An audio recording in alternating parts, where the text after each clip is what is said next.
মূৰটো প্ৰচণ্ড জোৰত বেৰত মাৰি দিছিল। 90 ডিগ্ৰী দূৰত্বলৈকে টানি নিছিল তাইৰ দুইখন ভৰি। দুটুকুৰাকৈ ভাঙি পেলাইছিল তাইৰ ৰাজহাড়ডাল। চশমাৰ কাচৰ টুকুৰা ভাঙি সুমুৱাই দিছিল চকুত, যাৰ বাবে চকুৰে নিগৰিছিল তেজ।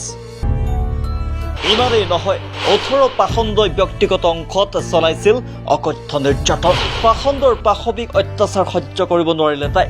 কলিকতাৰ ভয়ানক অভয়াকাণ্ডৰ বলি হোৱা মৌমিতাৰ পষ্টমৰ্টম ৰিপৰ্টত আহিছে ভয়ানক তথ্য, যিটো শুনিলে আপোনাৰ শিহৰি উঠিব সমগ্ৰ শৰীৰ।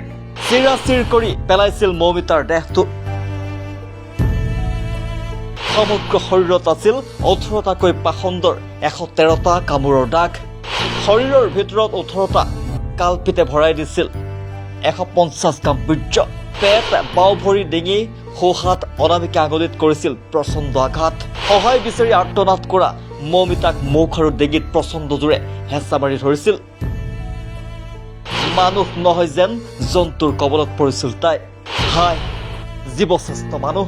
আজি দেশজুৰি কঁপাই গৈছে কলিকতাৰ আৰজিকাৰ কলেজৰ ভয়ানক কাণ্ডই। কিদৰে হত্যা কৰা হৈছিল চিকিৎসক ডাক্তৰ মৌমিতা দেৱনাথক, তাৰ সমগ্ৰ তথ্য পোহৰলৈ আহিছে মৌমিতা দেৱনাথৰ মৰণোত্তৰ পৰীক্ষাত। সৰ্বমুঠ 4 পৃষ্ঠাৰ মৰণোত্তৰ পৰীক্ষাত প্ৰকাশ পাইছে নিৰ্যাতনৰ তথ্য। কিন্তু ইমানৰ পিছতো মৌন পশ্চিমবংগৰ মুখ্যমন্ত্ৰী মমতা বেনাৰ্জী।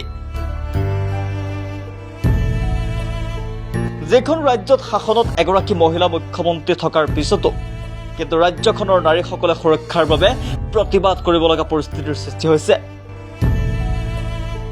ঠিক বংগ চৰকাৰ।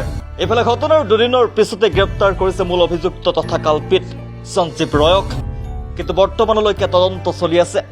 আজি উচ্চতম ন্যায়ালয়ে প্ৰথম শুনানি দিয়ে, য'ত কলকাতাৰ সমগ্ৰ ঘটনাৰ পাশবিক আখ্যা মুখ্য ন্যায়াধীশ ধনঞ্জয় চন্দ্ৰচূড়ে কয় যে এয়া কেৱল চিকিৎসালয়ৰ নিৰ্দিষ্ট গোচৰ নহয়, ই সমগ্ৰ দেশৰ চিকিৎসালয়ৰ সুৰক্ষা আৰু নিৰাপত্তাৰ সৈতে জড়িত হৈ আছে সমগ্ৰ ব্যৱস্থা।